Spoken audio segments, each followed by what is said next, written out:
Napag-usapan natin ng patungkol sa mga countermeasures na ginawa nga nitong sila Benimaru at ang pag-station niya kay Hakuro para harapin ang Evil Dragon Spawn. Pero bago natin simulan itong video na ito ay i-roll muna natin ang intro. Hello everyone and welcome to my channel, ang inyong source ng Tagalog na Tansura Contents. Sa channel na ito ay pinag-uusapan natin ang mga nangyayari sa may Tansura universe. So without further ado, let's get into the video.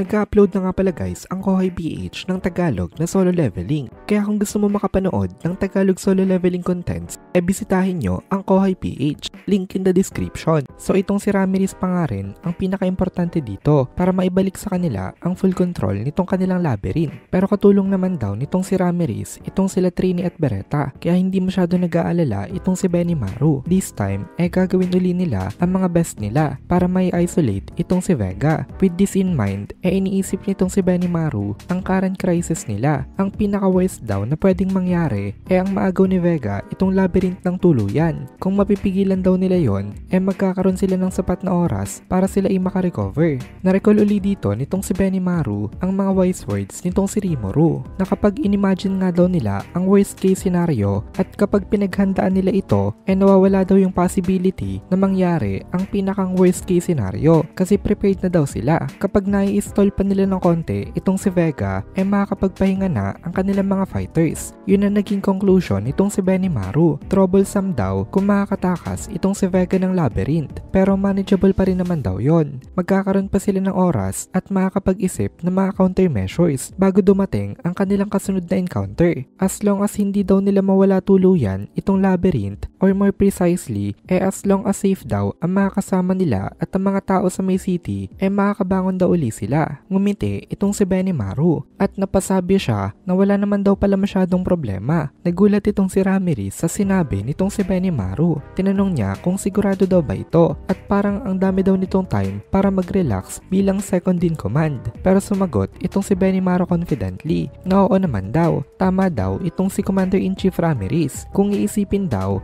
simple lang naman daw kasi talaga ang kanilang solution. Nagtaka naman itong si Ramirez nung narinig niya ito kay Benimaru kasi sabi ni Benimaru kailangan lang daw nilang sirain ang lahat ng mga infiltration points nitong si Vega. Naguluhan naman itong si Ramirez sa may narinig niya kaya in-explain nitong si Benimaru na totoo daw na magkakaproblema itong kanilang labyrinth kasi may mga kailangan nga silang sirain. Pero okay lang daw yon kasi kailangan lang rin naman daw nilang i-rebuild. Nagawa daw nila ito from the scratch dati kaya hindi daw ba nila kayang gawin uli ito ng mas maganda pa next time. Na-realize nitong si Ramirez na tama naman itong si Benimaru pero nangihinayang siya kasi kailangan niya ang i-let go ang ilang floor levels na naapektuhan nitong si Vega. Then sabi nitong si Benimaru hindi daw ito ang time para mag-hesitate pa. Tapos na daw ang evacuation ng mga residents at nai-isolate na rin ang karamihan sa mga monsters. Naiintindihan daw niya na sayang ang facilities na pinaghirapan nga nila pero sabi din daw nitong si Rimuru-sama mas importante daw ang mag-cut ng losses. Sumang-ayon si Ramirez sa may sinabi nitong si Benimaru. Sabi ni Benimaru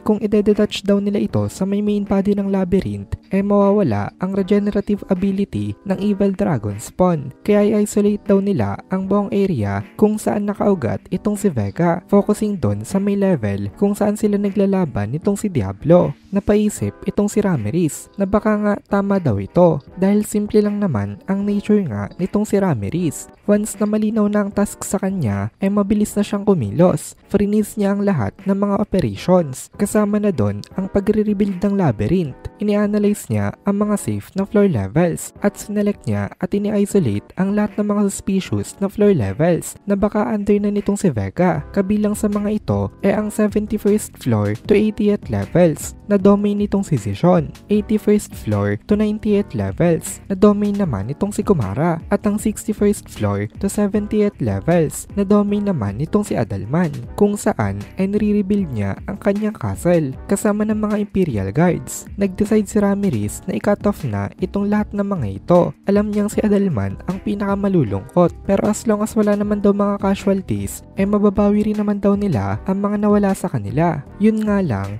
balik talaga sa una. Nagmadali si Ramirez sa pag-execute nito. Then napangiti itong si Ramirez at bigla siya nagsabi na wala daw siyang alam dito kaya bahala na daw itong si Benimaru na mag-explain sa group nitong sila Adalman kung ano ba nangyari. Nagulat naman itong si Benimaru kaya nag-reply siya na teka lang daw, bakit siya daw ang kailangan na mag-explain sa grupo nitong sila Adalman? Hindi naman daw siya ang dahilan kung bakit masisira itong castle nitong mga to. Pero sumagot itong si Ramirez na ano daw ang pinagsasasabi nitong si Benimaru. Si Benimaru daw ang tumatayo na Commander-in-Chief ngayon. Kaya of course, siya daw ang dapat na mag-take ng full responsibility. Napailing na lang itong si Benimaru dito kasi tama naman daw itong sinabi ni Ramirez. At dahil sa naging casual nila na conversation nga na ito, clearly ay gumana nga ang loob nitong si Ramirez ngayon. Na-relieve din itong sila Trini at Beretta. Sabi ni Ramirez, sige na nga daw. Sasamahan daw niya itong si Benimaru na mag-explain kay Adalman. Sigurado daw siya na maintindihan naman ito. Unlike kay Benimaru, friends daw sila nitong si Adalman.